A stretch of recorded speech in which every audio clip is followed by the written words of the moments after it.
يا رزاق يا كريم يا كريم يا كريم يا فتاح يا عليم يا عليم يا عليم يا رزاق يا كريم.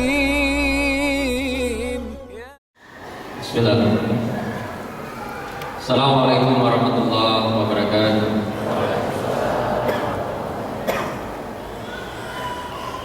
Innalhamdulillah nahmaduhu wa nasta'inuhu wa nastaghfiruhu wa nastahdihi wa natubu ilayhi wa na'udzu billahi min shururi anfusina min sayyiati a'malina may yahdihillahu fala mudilla lahu wa may yudlil falan tajida lahu waliyyan mursyida. Asyhadu an la ilaha illallah wahdahu la syarika lahu wa asyhadu anna Muhammadan abduhu wa rasuluhu la nabiyya ba'du.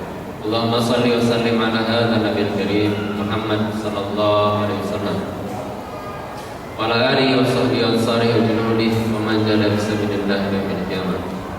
Allah ta'ala fil kitabil aziz. A'udzu billahi minasyaitonir rajim. Bismillahirrahmanirrahim. Ya ayyuhalladzina amanu taqullaha haqqa tuqatih wa la tamutunna illa wa antum muslimun. Ya ayyuhan nasu taqu rabbakum alladzi khalaqakum min nafsin wahidah wa khalaqa minha zawjaha wa batha minhuma rijalan katsiran wa nisaa'a wattaqullaha alladzi tasaaluna bihi wal arham innallaha kana 'alaikum raqiba. Ya ayyuhalladzina amanu taqullaha wa qulu qawlan sadida yuslih lakum a'malakum wa yaghfir lakum dhunubakum wa may yuti'illah wa rasulahu faqad faza fawzan 'azima wa ba'd. Para hadirin insyaallah dirahmati Allah Subhanahu wa taala yang telah sama-sama mengikhlaskan Allah sebagai Rabbnya, Muhammad sebagai Rasul dan Nabi-Nya, Islam sebagai agen yang hak. Alhamdulillah pada kesempatan di pagi hari ini Allah Subhanahu wa taala mengumpulkan kita di waktu yang mulia ini, di waktu duha. Semoga berkumpulnya kita dengan niat yang baik dan tujuan yang baik mudah-mudahan akan membawa kita semua menuju juga tempat yang terbaik di sisi Allah Subhanahu wa taala, berkumpul dengan orang-orang yang terbaik dan dengan Rasulullah Muhammad SAW yang menjadi kedua hasanah kita yang kita cintai bersama. Salawat dan salam untuk Rasulullah Muhammad SAW pada keluarga beliau, pada para sahabatnya dan orang-orang yang beristiqamah dalam Islam hingga akhir nantinya, di mana seluruh amal dan perbuatan kita akan ditanya dan minta pertanggungjawabannya di sisi Allah. Hadirin keluarga muslim pecinta sunnah Rasulullah Muhammad SAW, alhamdulillah pagi hari ini kita berkumpul. Ada mungkin di antara kita yang sudah berkeluarga, ada di antara kita yang baru merencanakan untuk berkeluarga. Mudah-mudahan yang berencana untuk berkeluarga Allah mudahkan mendapatkan pasangannya. Kita akan berbicara banyak pada hari ini tentang keluarga, karena memang keluarga adalah bagian terkecil dalam sebuah masyarakat. Sulit untuk berbicara tentang masyarakat yang soleh, sulit untuk berbicara tentang masyarakat yang baik tanpa hadirnya keluarga-keluarga yang baik.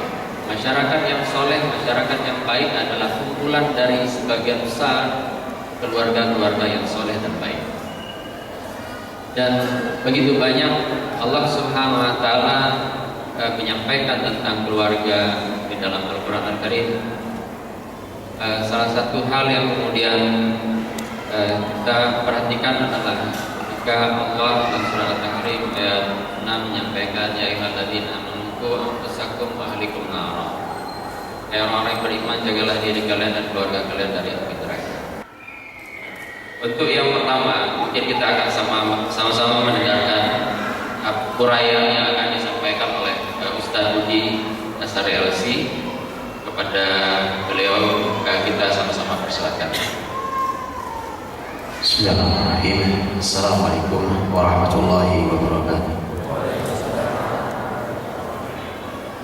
Innal hamdalillah nahmaduhu wa nasta'inuhu wa nastahdihi wa nastaghfiruh wa na'udzu billahi min shururi anfusina wa min sayyiati a'malina.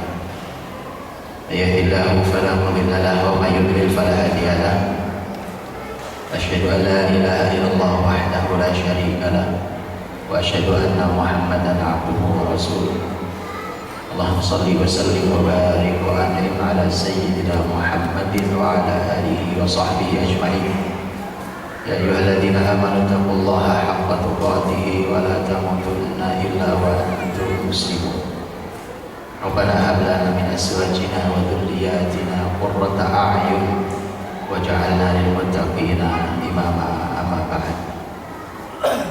Saudara-saudariku mukminin mukminat, anak-anakku semua, juga hafizahumullah jami'an, warga mukmin yang berbahagia.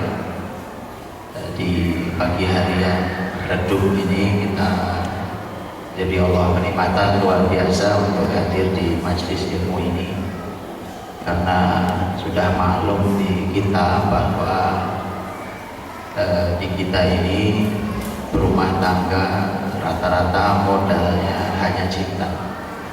Padahal kita tahu para ulama mengajari kita al-ilmu qabla al-qawli wal amal. Berilmu dulu baru bicara dan berbuat. Kita ini sudah lebih dari bicara, lebih dari berbuat kalau berumah tangga, karena anaknya dia sudah 7, sudah punya cucu segala macam, ilmu belum punya. Ini kenapa kita kehilangan barokah? Karena ilmu itu ada barokah dari sejak memulai sampai kapan, dari proses sampai hasil barokahnya luar biasa. Dan tadi menunggu di ruangan di dalam, masya Allah saya disapa oleh ayat yang ditempel di dalam. Ada dua ayat yang ditulis indah sekali, dan ayat itu bicara tentang keluarga. Yang satu dalam surat Maryam, wa khalafa min ba'dihim khalfun adha'u as-salata wattaba'u asy-syahawat fasawfa yalqawna ghayya. Mereka meninggalkan generasi setelah mereka. Ini kisah ayat sebelumnya tentang orang-orang soleh, para nabi. Bahkan muncul ayat 59 ini, kalau saya tidak salah 59, muncul ayat itu mengingatkan ternyata generasi yang mereka tinggalkan, generasi yang adha'us shalah wattaba'us syahawat fasawfa yalqawna ghayya. Ini 3 hal, 3 kesalahan dan 3 sekaligus urutan. Yang pertama adalah adha'us shalah. Adha'us shalah itu menyia-nyiakan sholatnya, mengabaikan sholatnya. Bisa jadi di antara kata adha'us shalah maknanya bukan hanya tidak sholat. Bisa jadi sholat tapi tidak karuan. Dia abaikan, dia terserah dia sekenanya saja. Itu poin 1. Jadi kalau generasi sudah itu, maka muncul kata berikutnya, wattaba'us syahawat. Mereka mengikuti syahwat. Jadi makanya kan kita tahu inna sholata tanha 'anil fahsya'i wal munkar. Karenanya sholat itu akan menjadi benteng dan sekaligus jadi cahaya. Kalau tanha itu jadi benteng, karena sholat itu mencegah, melarang. Tanha itu melarang. Sholat itu melarang seseorang untuk berbuat keji dan munkar. Tapi dalam hadis Nabi menyebut as-sholatun nur. Sholat itu cahaya. Jadi sholat itu sekalian selain jadi benteng juga menerangi keluar. Tapi kalau sudah mengabaikan sholat, masuk poin berikutnya. Kerusakan yang menunggu adalah mengikuti syahwat. Jadi generasi syahwat. Kalau sudah syahwat, sudah masuk finish terakhir itu adalah fasawfa yalqawna ghayya. Mereka akan menjumpai kesesatan. Jadi ujung terakhirnya adalah sesat. Jadi akhirnya jadi generasi sesat. Karenanya Rasul Shallallahu Alaihi Wasallam sebelum ibadah yang lain sudah mengingatkan tentang ibadah sholat. Sejak umur 7 tahun bukan? Ya, Nabi mengatakan muru awladakum bis salati wa hum abna sab'i sinin. Ada konsep memerintahkan sholat usia 7 itu para ulama membahasnya panjang lebar. Tentang masalah hadis yang pendek yang kita dengar biasa itu di tangan ulama menjadi konsep pendidikan luar biasa. Satu hadis itu, satu hadis. Tapi pembahasan kita bukan hadis hari ini. Pembahasan kita Quran. Kita bahas naik waktu. Jadi tadi saya cuma cerita, saya disapa oleh ayat di dalam itu. Yang satu lagi adalah ayat yang satunya yang surkum fala ghaliba lakum. Kalau Allah yang surkumullah fala ghaliba lakum. Kalau Allah sudah menolong kalian, maka tidak ada yang bisa mengalahkan kalian. Jadi artinya bahwa perlu pertolongan Allah. Ayat ini luar biasa.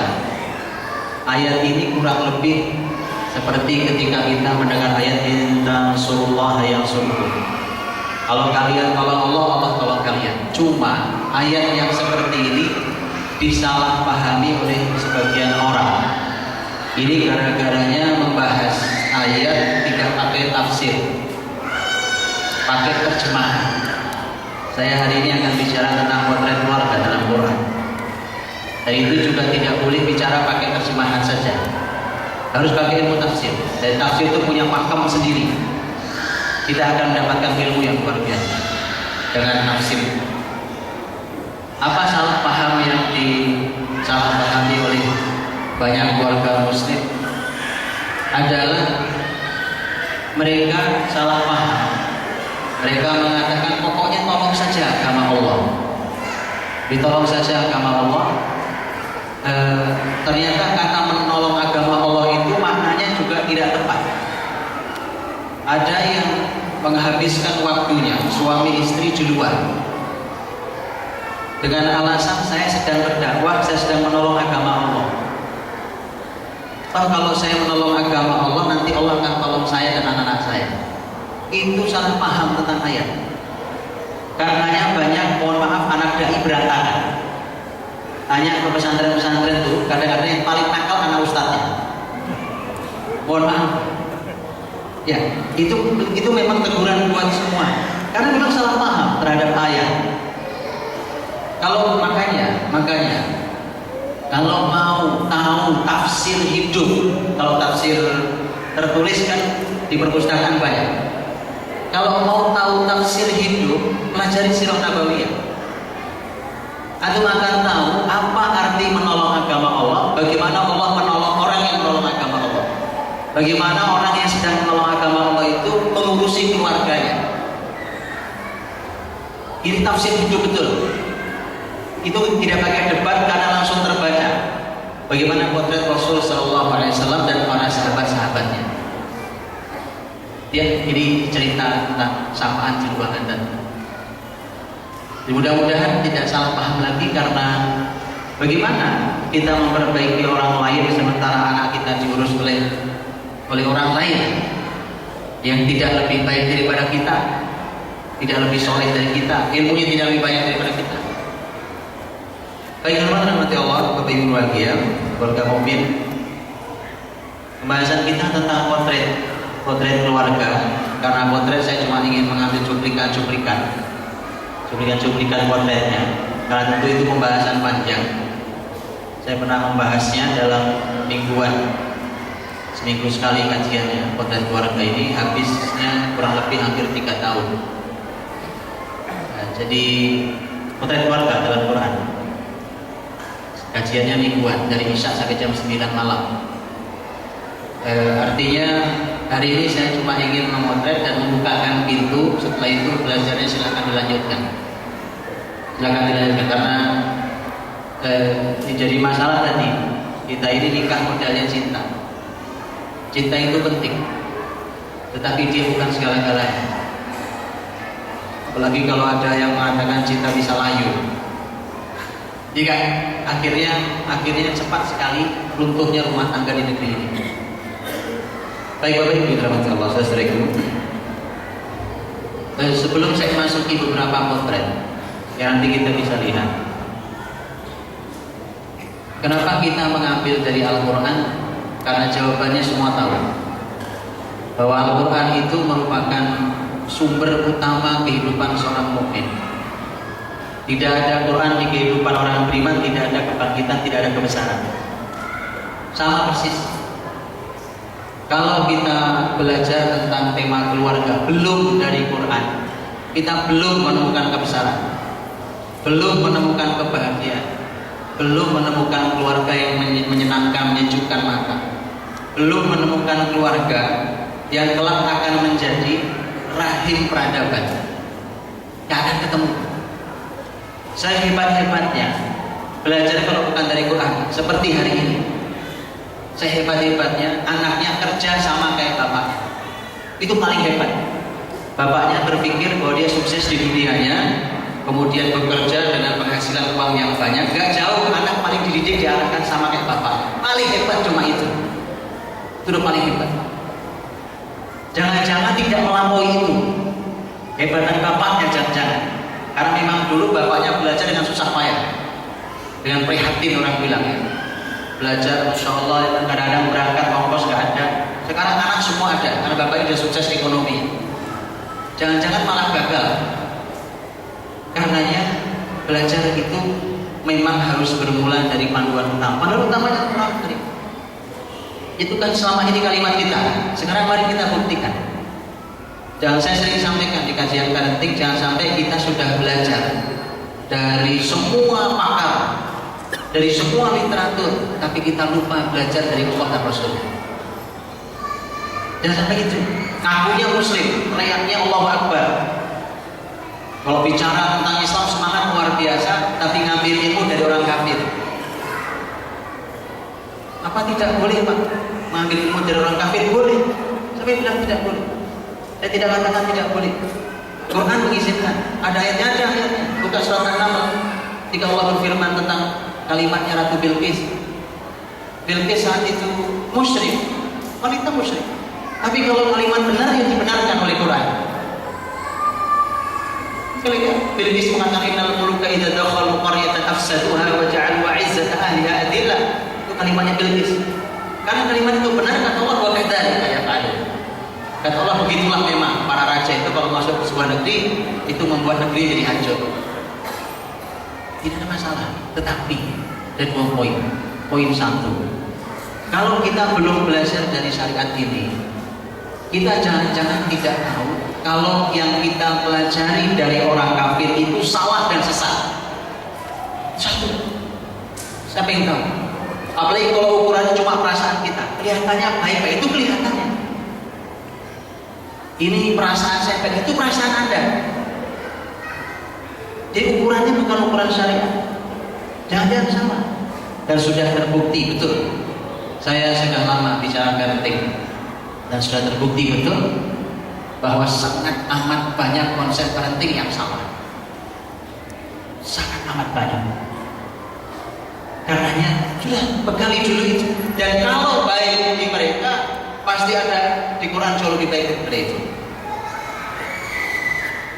Allah, bagi rahmatullah, mari kita mulai beberapa potretnya. Saya ambilkan beberapa potret keluarga yang berbeda-beda. Saya ingin memulai dari nama surat. Nama surat 114 nama surat dalam Al-Quran. Ada di antara nama-nama surat itu yang nama orang. Betul? Nama orang. Ada yang laki-laki, ada yang perempuan. Ini pertanyaan saya. Bapak Ibu yang bisa jawab, boleh jawab. Yang nama surat dan nama orang, baik laki atau perempuan, ada apa tidak yang nama yang dipakai itu adalah orang yang jelek atau jahat? Itu lumayan, 114 surat dilihat sendiri, boleh lihat dulu. Nama orang yang dipakai untuk jadi nama surat, orang jelek, orang jahat. ada. Ada yang bilang tidak ada sekarang. Coba, sekarang saya ganti pertanyaan saya. Siapa yang bilang kalau tidak ada? Gak ada. Semua nama orang baik. Nama surat dalam Quran semua nama orang baik. Ada? Angkat tangan yang bilang begitu. Angkat tangan yang mengatakan bahwa sebaliknya. Isinya macam-macam, ada yang baik, ada yang tidak baik. Angkat tangan. Oh ternyata banyak. Dan ternyata antum salah semua. Benar nggak? Mana nama orang yang namanya jelek? Mana? Nama surat yang pakai nama orang jahat yang mana? Bukan lagi. Allah apa artinya? Bukan lagi. Allah apa artinya? Bukan lagi. Loh, nama orang itu artinya apa? Coba tuh pegang terjemahan kan? Allah apa artinya? Surat Allah itu punya dua nama. Satu surat Al-Masad. Apa arti Al-Masad? Yang kedua surat Al-Lahab. Al-Lahab apa artinya? Api yang bergejolak. Nama orang itu? Makanya saya bilang, ayo temuin lagi yang lain kalau ada. Ada yang lain? Subhanallah, dia kan dia. Quran itu, Bapak Ibu. Karena gini, namanya nama surat. Itu kan identitas awal sebuah surat. Ini masjid ada namanya bukan? Ada Masjid Raya Kota Bogor, ada namanya. Betul. Ini jalan depan kita ada namanya. Ada. Nama itu disebut dalam bahasa Arab. Bahasa Arab kan nama ismun. Ism itu punya setidaknya dua makna. Satu artinya dari kata simah. Simah itu artinya tanda. Begitu saya ini dengan fisik begini ditandai oleh orang tua saya, dikasih nama Budi Azhari. Tanda, nama itu tanda. Ini jalan depan ini kasih tanda namanya. Kata ism artinya tanda. Satu. Yang kedua, kata ism ternyata dari kata sumu. Sumu itu artinya tinggi. Dia tinggi. Karenanya dalam Islam kasih nama itu yang benar. Bukan cuma keren. Jangan cuma tren, tapi yang betul ngasih nama itu. Ya, jangan hanya nama itu yang lagi terkenal. Nanti jangan-jangan nama anak Anda tidak beda jauh sama nama anjing tetangga. Anjing tetangga ada namanya Heli, Kuk. Nama anak Anda jangan-jangan nggak beda jauh. Karena sumu seharusnya nama itu menghadirkan ketinggian, sumu kebesaran. Berapa banyak Nabi mengganti nama sahabatnya, betul? Berapa banyak? Imam Ibnu Hajar mengumpulkan nama-nama. Berapa banyak sahabat yang nama diganti oleh Nabi SAW? Karena tidak cocok, tidak membawa ketinggian buat dirimu. Quran memang bicara. Di dalam Al-Quran memang ada orang jahat, ada orang baik, ada orang mulia, ada orang hancur di dalamnya. Tetapi begitu kita bicara nama surat, nama, jadi saya bilang nama, asma surat, nama-nama surat, Masya Allah. Nanti dilihat lagi ya. Satu. Yang kedua, dari nama surat ada yang laki, ada yang perempuan. Sekarang antum lihat surat yang ada kata keluarga. Ada berapa banyak dari 114 surat yang ada kata keluarga? Ada berapa banyak?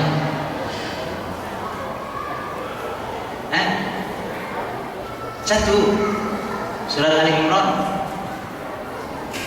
Surat yang ketiga Ali Imran, Al keluarga. Yang kedua Luqman nama orang Pak, bukan nama keluarga. Saya katakan yang ada kata keluarga. Kalau Luqman nama orang. Nanti kita lihat dari situ ya. Jadi yang ada kata keluarga surat Al-Imran. Al itu artinya keluarga. Keluarga Imran. Ini luar biasa. Saat Quran memberikan sentuhan. Lihat Tuhan. Kalau kita sholawat, kita mendoakan Nabi dan keluarganya, betul? Dua keluarga kita doakan. Yang satu keluarga Nabi Muhammad, yang kedua keluarga Nabi Ibrahim. Jelas, di dua keluarga sangat amat mulia. Quran ini sudah ada dua keluarga mulia yang kita sholawati setiap hari. Kita baca loh dalam doa kita. Allahumma sholli ala Muhammad wa ala ali Muhammad. Dan seterusnya. Allahumma sholli ala Ibrahim wa ala ali Ibrahim. Luar biasa itu. Jadi dipikir lisan kita saja nyebut dua keluarga, tapi kita tidak tahu betul tentang dua keluarga ini, betul? Itu salahnya kita. Salahnya kita. Istri Nabi SAW, Nabi Muhammad SAW punya istri berapa? Antum yang tahu biografinya berapa? Yang tahu sejarah hidupnya sampai jadi teladan bagi kita berapa orang yang tahu? Dari 11. 4, kita bilang 4, lumayan, sepersekian. Anak Nabi berapa? Gak tahu juga. 6, yang satu mana? Ada 7 masalahnya. Kasihan yang satu, 7. Yang antum tahu biografinya yang mana? Mantu Nabi ada berapa? Ayo, saya nanya mantu sekarang. Lu mantu keluarga apa? Anak-anak berapa anak mantu Nabi SAW? Atau tahu orang-orang besar itu mantu-mantu Nabi yang luar biasa itu. Masya Allah. Kita sholawati Nabi setiap hari dikir kita nyebut keluarga, tapi kita nggak belajar tentang keluarga itu. Kita belajar tentang keluarga orang kafir, keluarga orang munafik, keluarga orang tauhid, keluarga. Kita pelajari semua mereka. Kita disuguhi luar biasa. Tapi kita tiap hari sholawat menyebut nama dua keluarga besar, keluarga paling mulia di muka bumi. Kita nggak belajar. Ya, baik. Nabi Ibrahim istrinya berapa? Antum tahu biografi Sarah dan Hajar yang bisa diambil pelajaran. Anaknya ada berapa? Siapa bilang 2 anaknya? Nabi Ibrahim anaknya banyak. Siapa yang bilang 2? Angkat tangan. Yuk kita salah bareng-bareng kalau gitu. Gak apa-apa namanya kita nggak tahu. Makanya harus belajar. Mari kita belajar. Mari kita belajar. Kita ini tidak kenal Rasul kita. Kita tidak kenal manusia yang Allah suguhkan sebagai uswatun hasanah. Di Quran uswatun hasanah hanya untuk 2 orang ini. Ada 3 kali uswatun hasanah disebut dalam Quran. Ya kan? Al-Ahzab 21, Muntahan ayat 4, Muntahan ayat 6. Kata uswatun hasanah, teladan yang baik, dari 3 kali disebut untuk 2 nama, Muhammad SAW dan Ibrahim AS. Luar biasa itu. Baru ngeh kita kan, selama ini sholawat gak hadir di kehidupan kita. Sholawat, segitu banyak sholawat tidak hadir di kehidupan kita. Cuma diwiridkan di lisan kita. Jangan hati juga hadir, mudah-mudahan hati masih hadir lumayan ya. Di kehidupan tidak hadir. Jadi kalau yang dihadirkan di sholawat kita adalah 2 keluarga ini, memang layak sekali dipelajari, dan Quran memotret tentang mereka juga luar biasa. Tetapi kembali kepada surat Ali Imran, keluarga Imran. Imran siapa? Siapa Imran? Imran Rasul bukan, Nabi bukan. Ini Quran ingin memberikan sentuhan luar biasa. Kalau keluarga Muhammad SAW jelas, keluarga Ibrahim jelas, keluarga Imran, sentuhan apa yang mau diberikan oleh Quran? Jadi cara Quran memberi pelajaran mahal buat kita. Quran ingin memberikan pelajaran dahsyat supaya kita semua tidak mudah putus asa, semua kita supaya optimis dan supaya kita tidak gampang lari dari tanggung jawab. Apa maksudnya? Disebutlah keluarga Imran, Al-Imran. Imran orang kayak kita sama persis. Nabi bukan, Rasul bukan. Kalau lari dari tanggung jawab, kita sering mengatakan begitu dikasih potret para nabi, kita bilang kita bukan nabi. Itu lari. Padahal nabi itu dihadirkan Allah untuk diteladani, itu jelas. Uswatun hasanah, laqad kana lakum fi rasulillahi uswatun hasanah liman kana yarjullaha wal yawmal akhir wa dzakarallaha katsiran. Uswatun hasanah. Dan supaya kita tidak mudah berkecil hati. Ternyata orang biasa, bukan utusan Allah, bukan Rasul, bukan Nabi, tapi ternyata oleh Allah diabadikan karena kebesaran, dijadikan nama surat. Abu Lahab memang disebut, Fir'aun memang disebut, orang jahat-jahat itu. Haman secara pribadi disebut, tapi tidak pantas jadi nama surat dalam Quran. Al-Imran, keluarga Imran. Masuk kita ke dalam suratnya, kita akan menjumpai luar biasa ujian kitab suci ini pada Imran dan keluarganya. Gitu. Jadi masya Allah, kita dikasih potret dahsyat. Ini loh potretnya Allah abadikan, bahkan dia bukan nabi, bukan rasul. Supaya semua kita tahu, orang biasa pun bisa menjadi seperti Imran. Apa yang membedakan kita dengan Imran sama-sama manusia? Ya kalau nabi rasul kita sudah nggak ada. Ya sudah nggak ada nabi dan rasul. Walaupun Bogor ini banyak melahirkan para nabi. Nah, nabi palsu.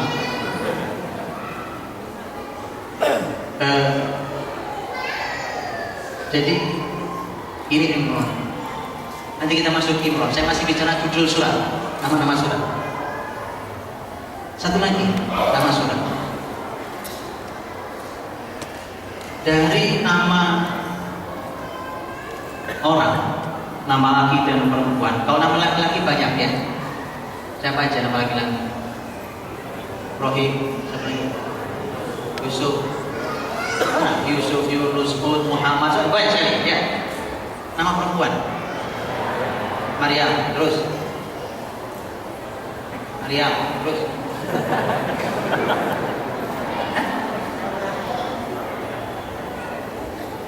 ada berapa?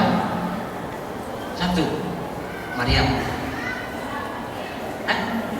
Anissa artinya apa? Para perempuan, bukan nama berarti ya. Karena tapi para wanita. Maryam, subhanallah. Siapa Maryam? Disebut dia. Terus lihat banyak wanita mulia di muka bumi. Disebut Maryam sendiri sebagai nama surat dalam Quran kita. Bahkan dia bukan hidup di zaman Nabi Muhammad, zaman sebelumnya. Ternyata Maryam anaknya Imran. Luar biasa kan? Jadi keluarga ini memang dahsyat. Ternyata Maryam anaknya Imran, putrinya Imran. Dan dari Maryam lahir seorang Nabi Isa alaihissalam. Rasul kita, Rasul Muhammad SAW pernah bersabda tentang Maryam. Kata Nabi SAW, "Kamula minar rijali katsir, walam yakmul minan nisa illa Maryam ibnatu Imran." Dari kalangan laki-laki, kata Nabi, dari kalangan laki-laki yang sempurna banyak. Dari kaum laki-laki yang hidup sampai tingkat sempurna banyak, yaitu para nabi dan rasul. Tapi tidak ada yang sempurna dari kalangan wanita kecuali Maryam putri Imran. Hadis sahih.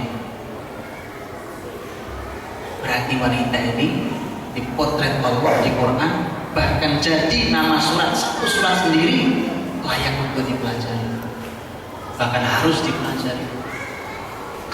Perempuan, ya, perempuan. Ternyata satu-satunya surat dengan nama keluarga adalah keluarga Imran. Satu-satunya surat dengan nama wanita ternyata anaknya Pak Imran. biasa. Ya, baik. Itu nama-nama surat. Karena bicara Quran, bicara surat dulu. Baru kita nanti masuk ya. Bapak Ibu, kalau mau membahas ayat dan mau dapat ilmu yang banyak, harus belajar tafsir. Saya sudah katakan tadi ya, harus belajar tafsir.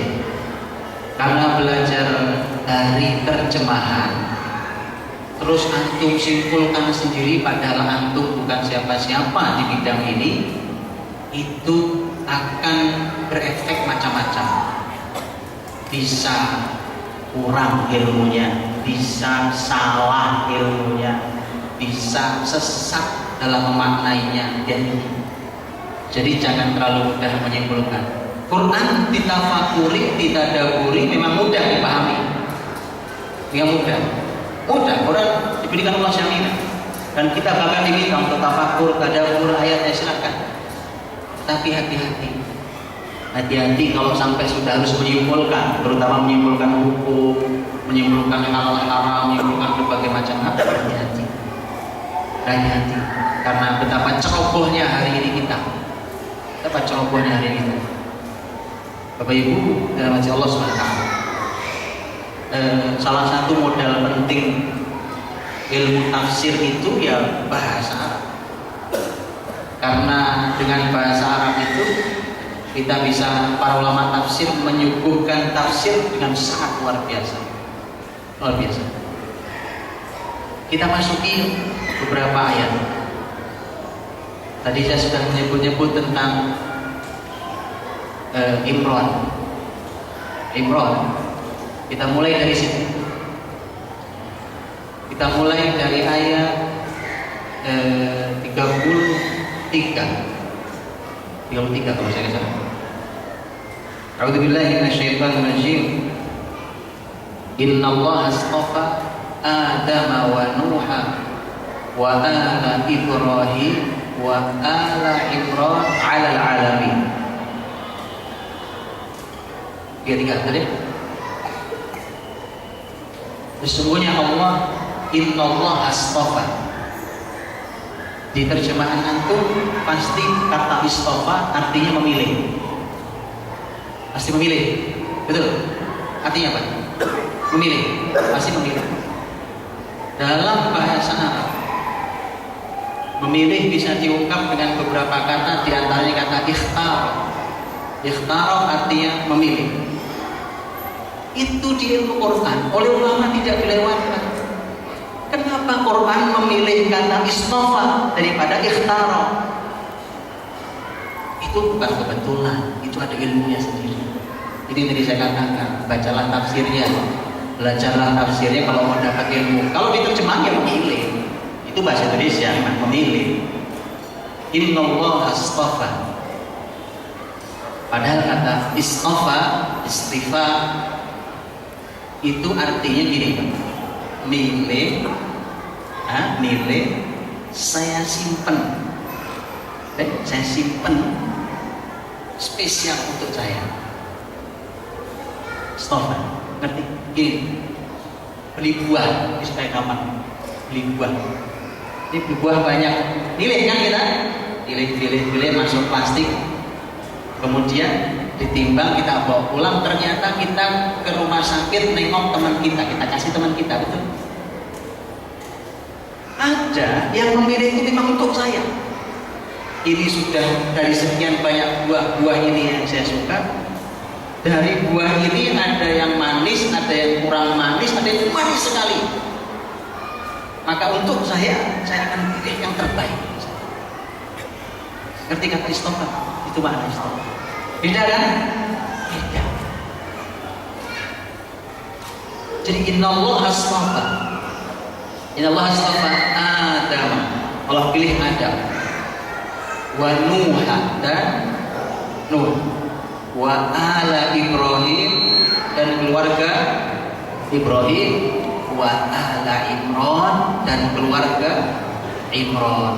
Alal alami, di atas kalian alam. Nah kita urai 4 nama. Ada Nuh, keluarga Ibrahim, keluarga Imran.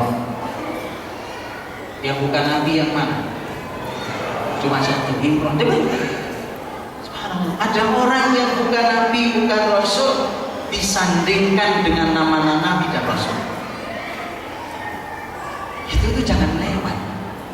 Berarti luar biasa orang ini. Maka Imran ini ternyata Allah pilih, bahkan disandingkan dengan para nabi. Lihat yang berikutnya. Lihat sentuhan Quran. Yang pertama Adam wa Nuh. Adam wa Nuh. Adam dan Nuh. Yang kedua ala Ibrahim dan ala Imran. Keluarga Ibrahim dan keluarga Imran. Dipilih di atas sekalian. Lihat. Yang pertama, yang kedua tidak pakai keluarga. Yang pertama, kedua namanya. Dan memang dua-duanya orang mulia. Adam orang mulia, Nuh nabi mulia. Tapi yang 3 dan 4 nama itu disebut ditambahi sekalian keluarganya. Tahu kenapa? Tahu apa rahasianya? Jelas rahasianya. Allah di Quran memotret keluarga Adam kayak apa? Kayak apa? Hah? Tahu kan kisah dua anak Adam? Watlu alaihim naba abnai Adam id qarraba qurban fatuqbila min ahadihima wa lam yataqabbal al-akhar. Kisah dua anak Adam, ya kan? Ketika mereka berkorban, yang satu diterima, satu tidak diterima. Karena dia hasad, dengki. Oleh Imam Ibnu Qayyim disebut ini penyakit pertama di muka bumi, hasad. Dan ini penyakit pertama di langit, hasad. Jadi hasad, dengki itu, iri, dengki, hasad di hati itu penyakit pertama di langit, penyakit pertama di bumi, kata Ibnu Qayyim. Hati-hati, itu yang merusak. Sampai dia berkata, aku akan bunuh kamu. Ini gara-gara itu Allah memotret dua anak Adam ini, yang dua ya, dipotret oleh Allah. Padahal anak Adam bukan cuma dua kan, dipotret oleh Allah dengan potret yang menjadi pelajaran bahwa ini tidak layak diteladani. Salah satunya karena membunuh saudaranya. Makanya tidak disebut kata keluarga. Bagaimana dengan Nabi Nuh? Nabi Nuh, subhanallah, Nabi Nuh itu lengkap potretnya. Anak sekalian istrinya. Tentu hanya salah satu anaknya, karena Nabi Nuh juga anak yang lain, anak yang baik. Tapi kalau potret satu anaknya ini supaya jadi pelajaran buat semua, buat umat Muhammad SAW. Anaknya, istri sekalian anaknya. Potret dari Allah, kita semua tahu istri anaknya tenggelam bareng. Dipotret dalam Quran. Ya. Mari kita lihat contoh potretnya. Ketika Allah Subhanahu wa taala berfirman tentang anak Nabi Nuh, di antaranya dalam surat Hud. Dalam surat Hud di ayat 46 Allah Subhanahu wa taala menegur Nabi Nuh alaihi salam setelah Nabi Nuh menagih janji Allah. Nabi Nuh menagih janji Allah setelah anaknya tenggelam, kapal berlabuh, Nabi Nuh ingat anaknya, Nabi Nuh berdoa. Allah ingatkan, qala ya Nuh innahu laisa min ahlik, innahu amalun ghairu shalih. Fala tas'alni ma laisa laka bihi ilm, inni a'idzuka an takuna minal jahilin. Nuh, jangan Nuh, itu bukan keluargamu. Para ulama sampai harus berbeda pendapat tafsir, Pak, Bapak Ibu, gara-gara kalimat ini. Terus kalau bukan anak Nuh, anak siapa? Itu sampai harus beda pendapat. Para ulama tafsir, karena memang kalimatnya begitu. Nuh, itu bukan keluargamu. Ulama sampai, ini gimana? Kan anaknya. Apa istrinya berzina umpamanya? Para ulama mengatakan tidak mungkin istri Nabi berzina. Mungkin istri Nabi. Kalimat Abdullah bin Abbas, Dia mengatakan tidak mungkin para istri Nabi berzina. Memang kafir, tapi zina tidak. Itu. Tapi kemudian sampai pada titik ternyata benar anaknya. Ya tapi kenapa Quran menyebut bukan anakmu? Jawab, saking gak pantas dia jadi anakmu. Pernah lihat anak gak pantas jadi anak? Pernah lihat ada bapak ibu, masya Allah kita ini bapak ibunya orang soleh. Begitu anaknya datang kita lihat, ya itu serius pak anaknya pak. Kita tidak percaya kalau itu anaknya. Saking gak pantas, tidak pantas jadi anaknya dan bapak ibunya itu sampai tidak pantas. Gak pantas disandingkan dengan nama besar. Dan ini pelajaran. Kok bisa anak Nabi Nuh alaihissalam yang bapaknya Nabi, bapaknya orang soleh luar biasa itu, kok anaknya sengsara? Jawabannya ternyata yang memang itu, karena memang istrinya yang juga bermasalah. Makanya dalam konsep pendidikan ini Bapak Ibu, betapa pentingnya seorang wanita di dunia pendidikan.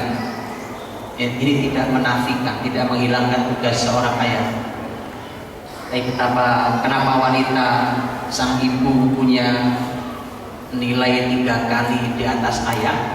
Itu memang Quran, hadis Nabi ingin memotret betapa wanita itu punya peran yang sangat sentral di dunia pendidikan. Kalau mau rusak generasi kapan? Rusak aja perempuan, dijamin generasi berikutnya pasti rusak. Sebaliknya jadi sama berarti. Kalau mau memperbaiki sebuah generasi gampang caranya berarti perbaiki wanitanya. Dan kita akan menjumpai sekian tahun ke depan generasi ini luar biasa. Perempuan di ilmu, dikasih ilmu tentang pendidikan dan seterusnya, maka generasi akan kembali. Nah, Nabi Nuh istrinya jelas. Surat At-Tahrim ayat 10 tentang istri yang kafir. Qara'allahu matal ladzina kafaru imra'atan Nuh wa imra'atan Lut. Istri kafir masuk neraka. Istri kafir masuk neraka, dan ternyata salah satu korban pertama adalah anaknya. Jadi mohon hati-hati Bapak Ibu, di sini ada ibu-ibu, masya Allah jumlahnya banyak sekali. Mudah-mudahan Allah menjaga ibu-ibu semuanya. Mudah-mudahan Allah ridhoi kita, dikasih ilmu, karena generasi ini kalau mau baik perbaiki para wanitanya. Dan Bapak Ibu kalau punya anak perempuan juga begitu, perhatikan betul. Kenapa sih Nabi sampai spesial bicara dalam hadis beliau tentang istimewanya didik anak perempuan? Emang didik anak laki-laki istimewa begitu? Istimewa, anak laki-laki itu malah pelanjut perjuangannya. Ya, pelanjut perjuangannya. Karena Nabi Zakaria doanya ingin minta generasi pelanjut, dikasih anak laki-laki. Kan itu Nabi Zakaria sudah tua, minta generasi pelanjut karena dia takut. Wa inni khiftul mawaliya min wara'i. Aku tuh, ya Allah, aku ini takut generasi pelanjutku gak ada. Saya sudah tua, istri sudah mandul. Kalau kasih anak laki-laki, ya Yahya khudil kitabya biquwwah wa atainahu al-hukma sabiyya. Luar biasa. Tapi Nabi Muhammad SAW itu ketika bicara anak perempuan itu spesial bicaranya, spesial. Orang tua yang didik anak perempuan sampai baik, orang tua yang diuji dengan anak perempuan dan seterusnya, itu semua jaminannya surga. Segitu spesialnya, ya, segitu spesialnya perempuan. Ya, makanya Masya Allah kalau punya anak perempuan jaga yang baik, jaga baik, didik yang baik, yang benar sesuai dengan syariat ini. Karena Allah potretkan keluarga Nuh supaya jadi pelajaran buat kita. Kemudian itu Nuh, Allah astafa Adam wa Nuha wa ala Ibrahim. Keluarga Ibrahim sudah kita bahas tadi.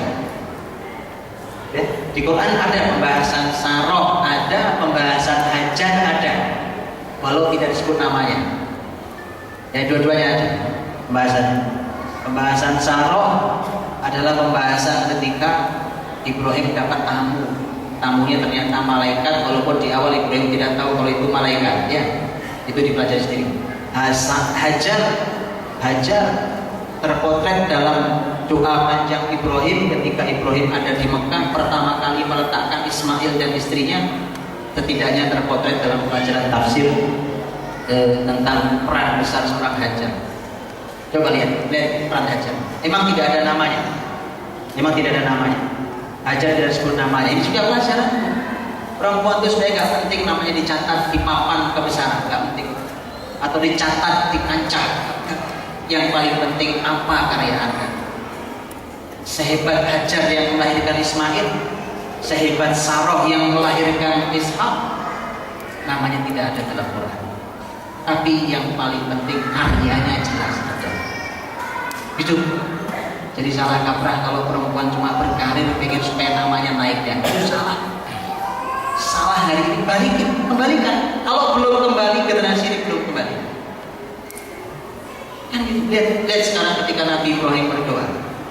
Surat Ibrahim 37. Ya Allah berfirman, Rabbana inni askantu min dzurriyyati biwadin ghairi dzi zar'in 'inda baitikal muharram Rabbana liyuqimus shalah faj'al afidatan minan nasi tahwi ilaihi warzuqhum minat thamarati la'allahum yashkurun.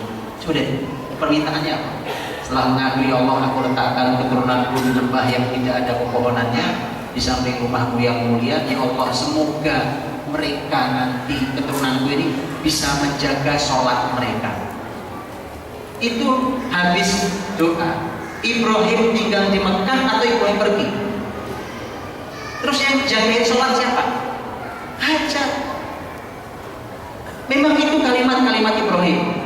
Lahirnya Nabi Ismail, Masya Allah, manusia mulia yang dari tulang sulbinya kelak lahir Nabi kita Muhammad SAW. Ya, luar biasa.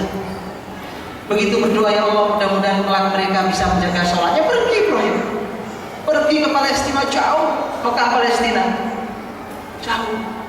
Siapa yang sampai dia menjaga sholat? Siapa yang jaga? Siapa yang didik? Hajar. Ya, faja'al afidatan minan nasi tahwi ilaihi. Ya Allah, jadikan agar masyarakat ini, hati-hati masyarakat ini, sebagian mereka cinta pada mereka, pada keturunan saya. Penghargaan sosial. Karena kalau tidak diterima di masyarakat, bagaimana menyampaikan kebaikan? Gitu? Ibrahim sudah pergi. Siapa yang melaksanakan tugas ini? Aja. Itu maksudnya. Jadi Bu, jangan boleh pergi suaminya dari rumah sampai dia meninggalkan visi yang jelas buat rumah. Paham ya? Kalau sudah dia tinggalkan nggak apa-apa, pergi jauh pun nggak ada masalah. Suruh pergi nggak apa-apa. Itu Tuhan ini. Ya, itulah. Pegangin tuh. Pergi lah, tapi tinggalkan dulu visi yang jelas.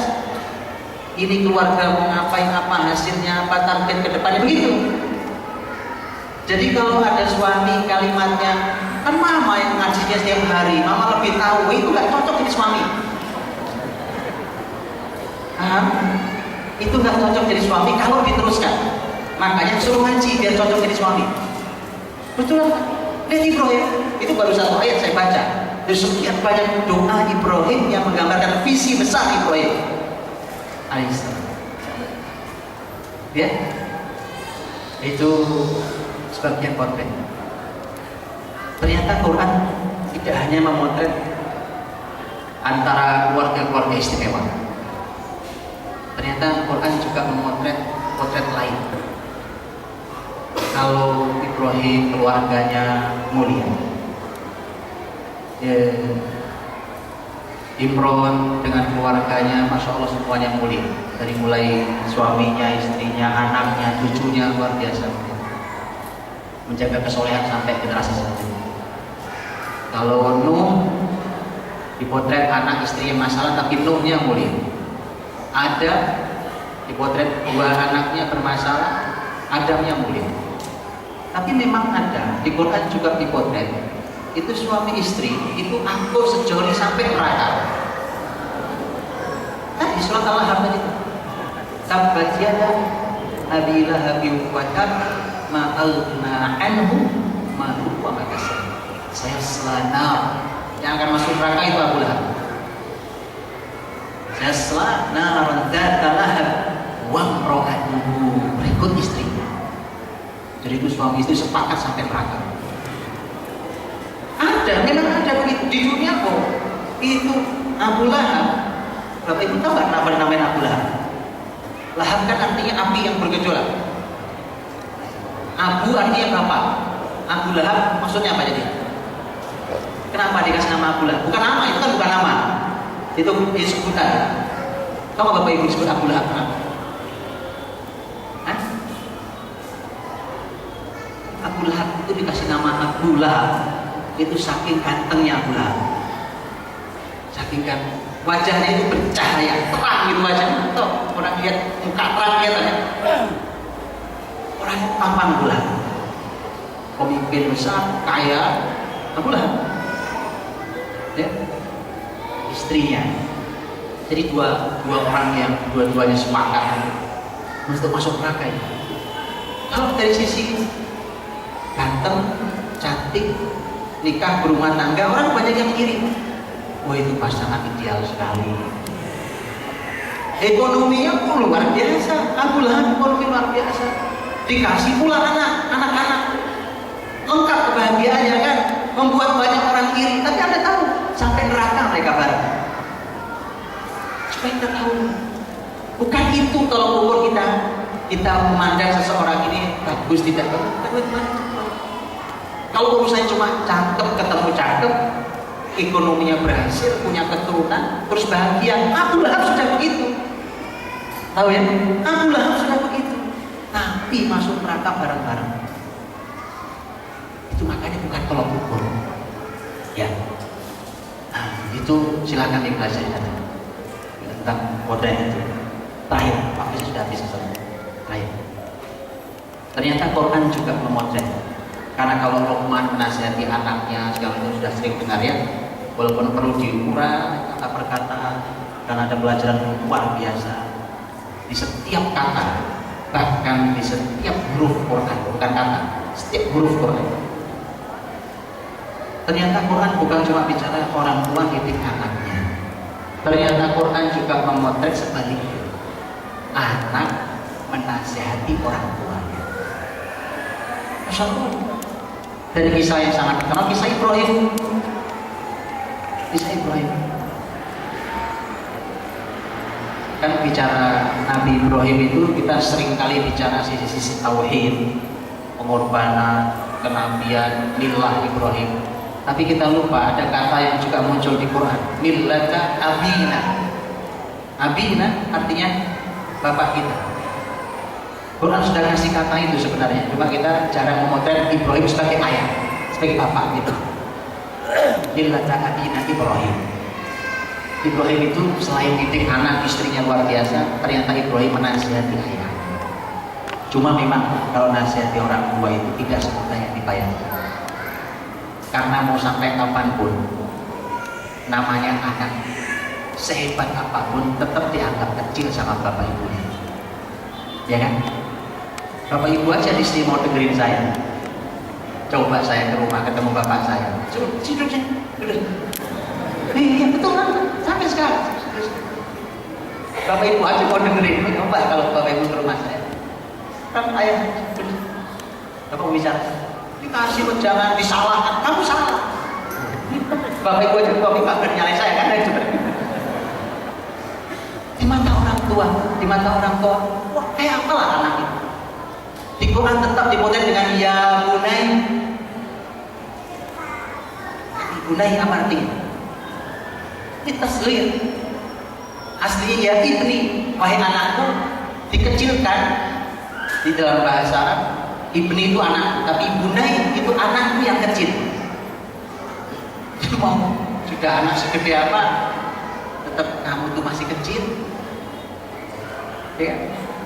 Terus padahal sudah punya anak juga kita ya. Bunai. Karenanya Ibrahim tahu persis bagaimana cara menasihati orang tua. Nanti silakan dibuka. Di surat Maryam juga adanya. Surat Maryam juga adanya. Saya berikan potretnya sedikit sebagai penutup. Kalau ini surat Maryam, Wadhkur fil kitab Ibrahim. Allah minta agar kita ingat kisah Ibrahim yang ada dalam Alkitab. Innahu kana siddiqan nabiyyan, dia siddiq nabi. Qala li abi, ketika dia berkata pada ayah, menasihati bapaknya. Bapaknya kita tahu sendiri bapaknya. Quran menyebut namanya Azar. Ada khilaf tafsirnya tapi namanya Azar. Ketika berdoa, ketika berkata pada ayahnya, ya abadi, ya abadi. Asli kalau manggil wahai ayah saya dalam bahasa Arab itu aslinya ya abi, itu wahai ayah. Betul? Itu bahasa sudah jadi bahasa Indonesia sekarang, abi, wahai ayah. Tapi kenapa Quran ada taknya ya abadi? Lihat, satu huruf punya makna dalam Quran itu nggak bisa dimulai karena kata tak di situ tuh ada tak. Para ulama mengatakan itu untuk menunjukkan bahwa Ibrahim sedang mencoba mengambil hati ayahnya dan menunjukkan betapa sayangnya saya sama ayah. Itu kalau terjemahin gimana caranya? Gimana kalau susah kan? Makanya dia ingin tunjukkan betapa saya sayang ayah, betapa Ibrahim mencoba mengambil hati ayah. Ya abadi.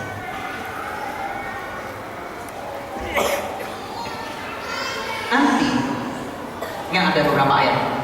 Dan dari itu sebelum Ibrahim langsung masuk kepada pokok permasalahan, sebelum masuk ke pokok permasalahan, Ibrahim kasih muqaddimah dulu. Mengingat sekali lagi namanya anak sebesar apapun di mata orang tua tetap kecil. Ya abadi, inni qad ja'ani minal ilmi ma lam ya'tika fattabi'ni ahdika siratan sawiyya. Ya, aku nih kedatangan ilmu. Bahasanya juga luar biasa. Ja'ani itu ilmu yang datang ke saya. Jadi bahasanya bukan aku nih orang berilmu ya, enggak gitu bahasanya. Beda enggak? Aku nih orang berilmu ya, enggak gitu. Ya abadi qad ja'ani minal ilm. Bahkan minal ilm. Masya Allah, Ibrahim ini merendahkan di hadapan ayahnya. Aku ini kedatangan ilmu ya. Jadi ilmu itu datang ke saya, ya kan? Yang ayah nggak punya. Malam yaktik itu yang tidak datang kepadamu. Ilmu itu nggak datang ke dirimu, tapi ada di aku. Maksudnya apa? Ya. Jadi kalau saya bicara ini, saya punya ilmu yang ayah nggak punya. Makanya tolong dengerin walaupun ini anakmu yang tetap kecil ya. Fattabi'ni, maka ikuti aku ahdika siratan sawiyya. Nanti aku tunjukkan pada ayah jalan yang lurus. Niat saya baik. Ya. Dan seterusnya silakan dipotret bisa habis. Merawat Al-Qurannya. Jadi cuma potret-potret dan sekali lagi bahasanya luar biasa. Belajar dari Quran sebelum belajar dari yang lain. Dari Nabi kita belajar dari sebelum dari yang lain, belajar dari Rasulullah SAW. Assalamualaikum warahmatullahi wabarakatuh.